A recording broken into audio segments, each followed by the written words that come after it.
This is a podcast on the Halloween franchise. These are the movies in order. Starting with Halloween by John Carpenter in 1978 with the production companies Compass International Pictures and Falcon International Productions.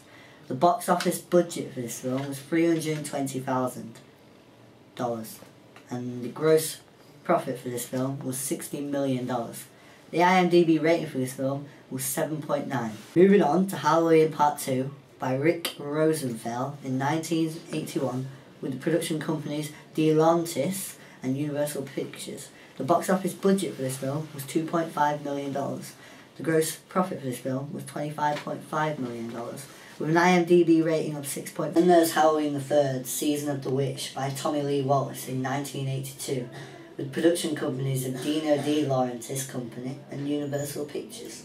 The box office budget for this film was $2.5 million and the gross profit for this film was $14.4 million with an IMDb rating of 4. Also Halloween 4, The Return of Michael Myers by D.Y.H. Little in 1988 with the production companies of Trancas International Films with a box office budget of $5 million and the gross profit of $19.7 million. The IMDb rating for this film was 5.7. Then Halloween 5, The Revenge of Michael Myers by Dominique Uffen-Gillard in 1989. The production companies for this film was Magnum Pictures Incorporated and Tranquis International Films with a box office budget of $3 million. The profit for this film was $11.6 million with the IMDb rating of 4.8. Then there was Halloween The Curse of Michael Myers by Joe Chapellet in 1995 with the production companies Halloween 4 Productions, Miramax Films and Nightfall with a box office budget of $5 million. And then it had the profit of $11.1 million with an IMDb rating of 4.6. And Halloween Resurrection by Rick Rosenthal in 2002 with the production companies of Dimension Films, Nightfall Productions and Tranquis International Films with a box office budget of $15 million with a profit of $37.6 million with an IMDb rating of 3.9. Then there was Halloween, the remake by Rob Zombie in 2007. The production companies for this was Dimension Films, Nightfall Productions, Spectacle Entertainment Group with the box office budget of $15 million. The gross profit for this was $18.2 million with an IMDb rating of 2. Then there was Halloween 2 by Rob Zombie, the remake, in 2009.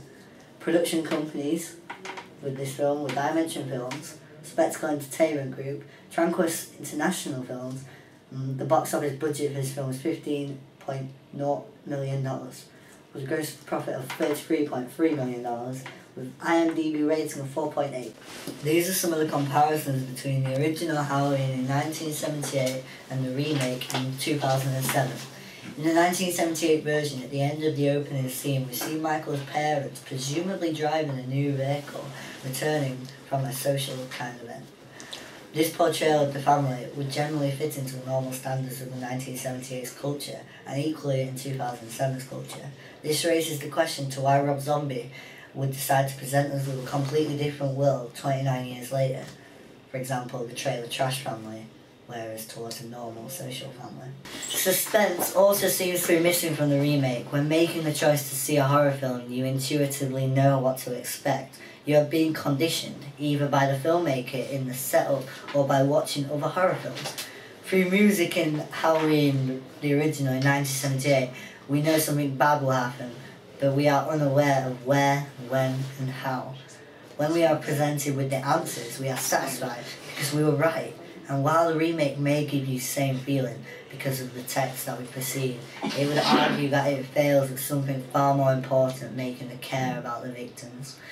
It has been argued by critics that Carpenter's message that bad teens would die, all the teens that were killed in the original after being irresponsible, except from Laurie Strode, played by Jamie Lee Curtis, an innocent teen in the remake. Everyone who dies is associated in some way with bad people, either directly or indirectly, and even Laurie, who is the remake, is identified as Michael's sister. while in the original she isn't brought to light until Halloween 2nd in 1980 in order to reap financial benefits. In the remake, is not portrayed as the sweet and innocent girl that Carpenter depicts. He gives Michael a purpose and a reason for everything he does. In the original, he just wants to kill.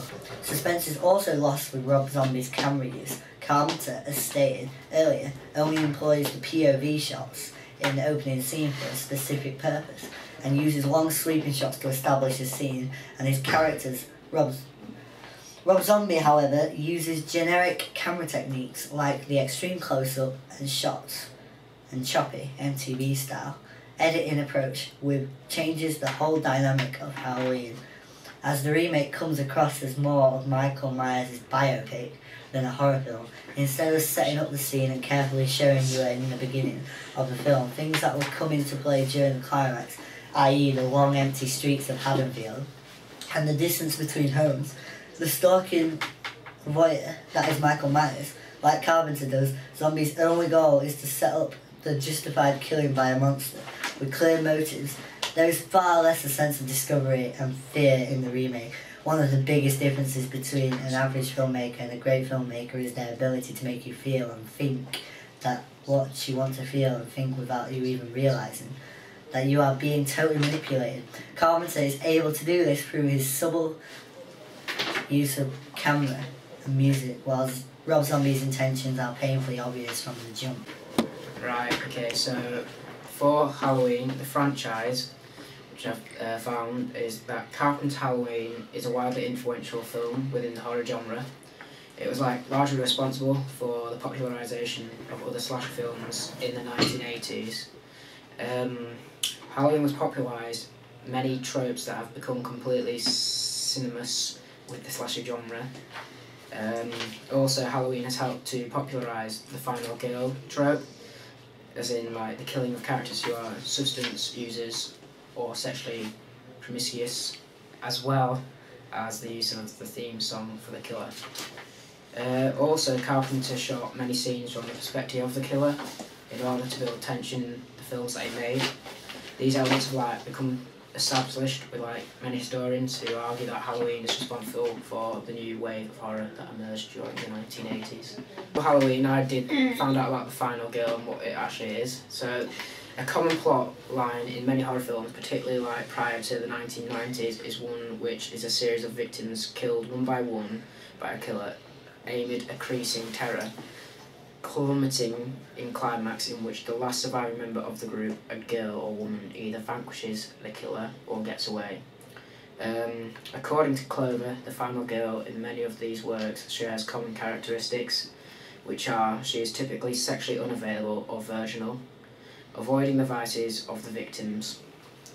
Also, for the final girl, Jamie Lee Curtis, who acts as Laurie Strode, who is the final girl in Halloween, and in the remake, the 2007 version of Halloween, the final girl is played by the actor Scout Taylor. The final girl and Scream Queen, the differential between them is that they are binary opposites. So, for example, the final girl is generally brunette, who is generally sexually unavailable and shy, whereas the Scream Queen is most often blonde, busty, and sexually active, who is not generally intelligent. Scream Queens most often appeal to the males as they are blonde and busty, whereas the final girls generally appeal to the female viewers as they show how women can stand up for themselves and survive through tough challenges. Therefore, this appeals to both audiences. What surprised me most was the fact that the original Halloween was the biggest influence on other slasher movies that were to come after it, and the fact that other movies in general have used the techniques from the original movie to make their movies more scary. For example, the building of tension, the false scares and stuff. Hello, viewers. Hello, viewers. Hello, viewers. Hello, viewers. Hello, viewers. Hello, viewers. Hello, viewers. Hello, viewers. The main. The main. The main. The main. The main. The main. The main. Hello, viewers. Like, what's a knife? Like, what's a knife? Like, what's a knife? Hi, viewers.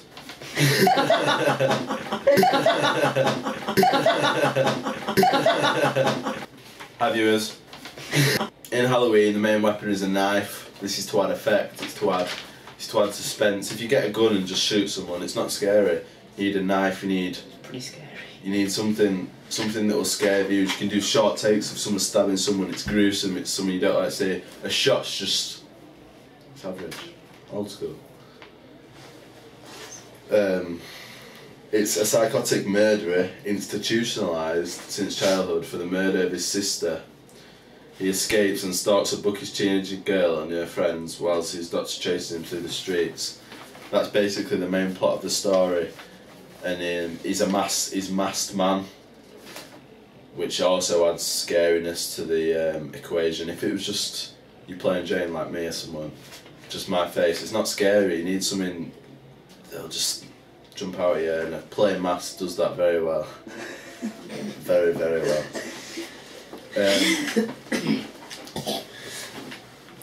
Also, there's stuff that are inspired by Halloween, but things that inspire Halloween. Like The Touch of Evil, made in 1958, inspired Halloween with the long tracking shot at the beginning.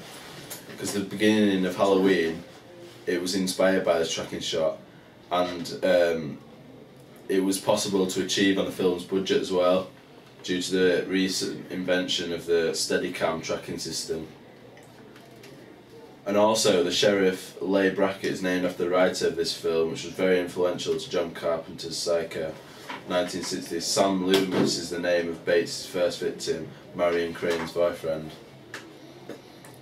Halloween 1 is followed by Halloween 2, 1981, then followed by Halloween 3, Season of the Witch, 1982, then Halloween 4, This is the Return of Michael Myers, 1988, then Halloween 5, 1989, then Halloween, The Curse of Michael Myers in 1995, Halloween H2O, 20 years later in 1998, Halloween Resurrection, 2002, then it was remade as just Halloween, then edited into Halloween 2, Tales from the Mist, Inside the Fog, in brackets, 2002, and then Halloween, A Cut Above the Rest, which is a TV movie.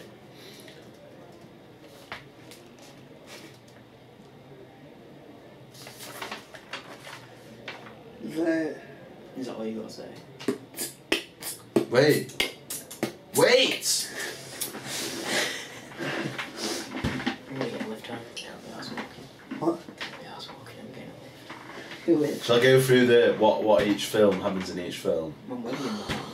Nah. Nah. Then I've got. That's enough, man. Wait, I've got my summary. Right, yeah. Right, go on. Finish off my summary. I have realised that the Halloween films are very low budget, so no effects really are animation. It's all simple. It's all done with low budget, but it made 60 million. So about 59 million pound profit from this film, which I think's astronomical. It's absolutely unbelievable. The Scream Queen is always attractive in Halloween, always a bit of a busty person with blonde hair. They're attractive. You can tell which is the Scream Queen. The Halloween franchise makes money every time they make films. They always make a lot. They always make millions of pounds. So, like in Halloween 2, they made about 20 odd million. In Halloween 1, they made about 59 million. In Halloween 4, they made also again about 10 million. So I just realised that it's such a big kind of market, Halloween, and that's why they've made so many of them. Because if they're making profit every time, what's the point of stopping? So thank you. That was Jake, Dec, and Dominic bringing you slasher franchise Halloween. Thank you for listening. Thank you.